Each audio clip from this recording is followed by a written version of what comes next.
Well, Piers Morgan, whom Omid Scobie did not forget to mention in his book Endgame, saying that he regularly talks to Queen Camilla on the phone, has found time to throw this Lickspittle, as Piers calls him, back at him. In his column for the New York Post, Piers Morgan writes, "The word Lickspittle is one of my favorites in the English language. It's a pejorative medieval term first used in 1586 by a professor named John James Greenay, who wrote about flatterers who licked up the spittle of the tyrant Dionysius and said, 'It was sweeter than the sweetest wine.' Thus, it literally meant that someone was willing to lick the spittle that came off another person's lips and tell them it was wonderful, no matter how horrible that person was. In modern language, the word has come to mean a sycophant, a flatterer, a servile slanderer who pours out insincere flattery for personal gain.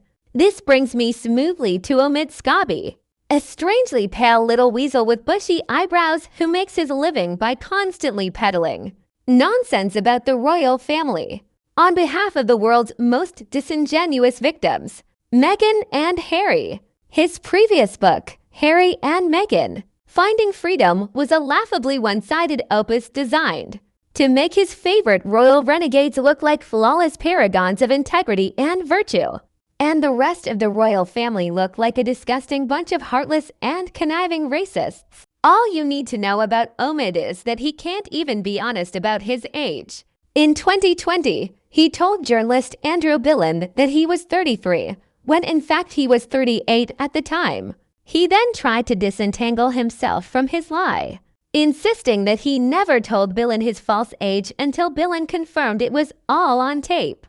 "It was unfortunate and naive on my part," Scobie told The Times this week. "Live and learn."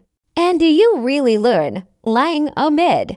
In the same Times interview, he said he never uses private jets until the interviewer reminded him that she'd seen a recent photo on his Instagram of him in the cabin of a private jet. Okay, it was a private jet, he admitted, but it was a flight from LA to Palm Springs.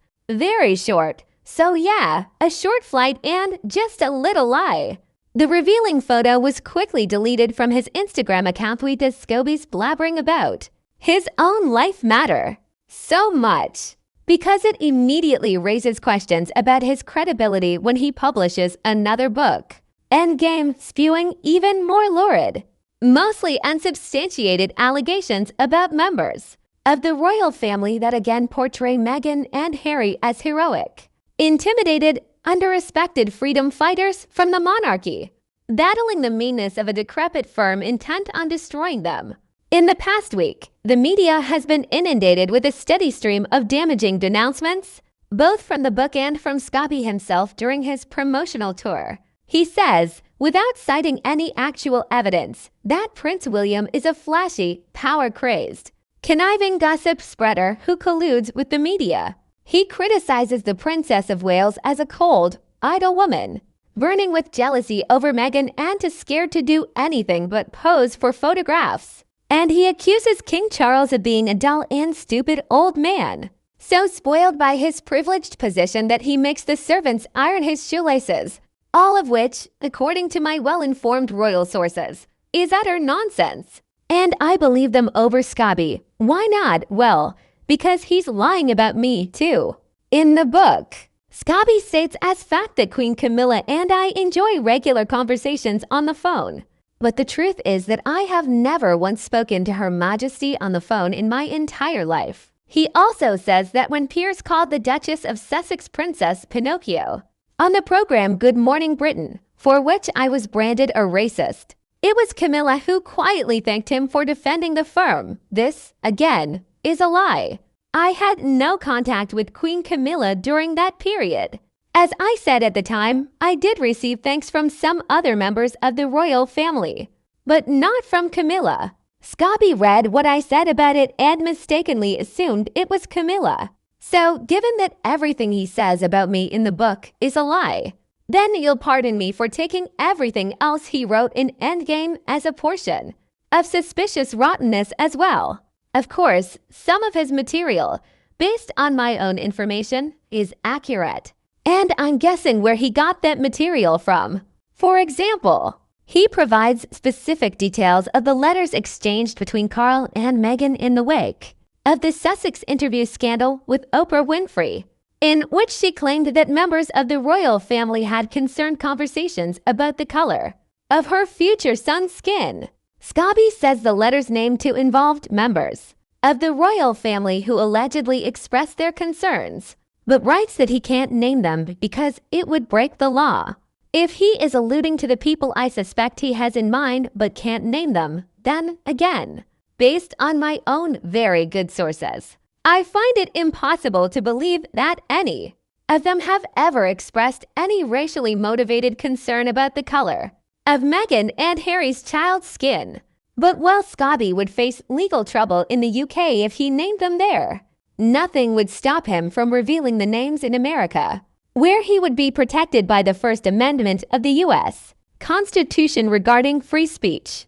The reason he won't do so is that he knows he would cause a firestorm of rage and almost certainly provoke the relevant members of the royal family to publicly condemn these vicious racist slurs, for which Meghan has never provided a shred of evidence.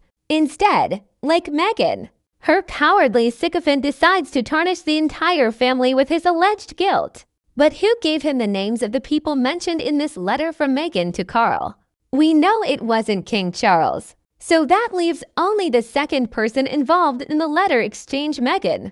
Of course, she and Harry deny any involvement in Endgame, as does Scobie, though he does admit, I have mutual friends with Meghan, and that definitely helps in getting information and uncovering details. I wonder who those mutual friends are, especially since I seem to recall that Meghan also claimed that she was not involved in the preparation of Finding Freedom. Then, later, while in court and under oath when she sued the Mail on Sunday for invasion of her privacy, she was forced to admit that she had emailed briefing notes to one of her aides prior to his meeting with Scobie. In other words, she lied and was a key primary source for the book Finding Freedom. So, all in all, I think I'll wait for Meghan's next appearance under oath, which may come fairly soon, in her legal battle with her half-sister Samantha, before believing her latest denials of any involvement, direct or otherwise, with that book, Endgame. But what is undeniable is that the subservient Omid intends to inflict as much damage as possible on a royal family still reeling from the death of its matriarch, Queen Elizabeth II, and to publicize himself and enrich himself in the process. That said, we're supposed to believe that Meghan and Harry are eager to build bridges with members of the royal family and even want to spend Christmas with them at Sandringham, which seems about as likely as me being invited there to hang. I can't speak for Charles, Camilla, William, or Kate, but if two close members of my family have spent the last few years trashing the rest of us on the world's media platforms, I'd only want to spend Christmas with them if I could roast them over an open fire like chestnuts during the holiday. Harry should have familiarized himself with the biography of tyrant Dionysius, who, because of the constant incitement of war, remained a broken man and was eventually discarded by his own fed-up family.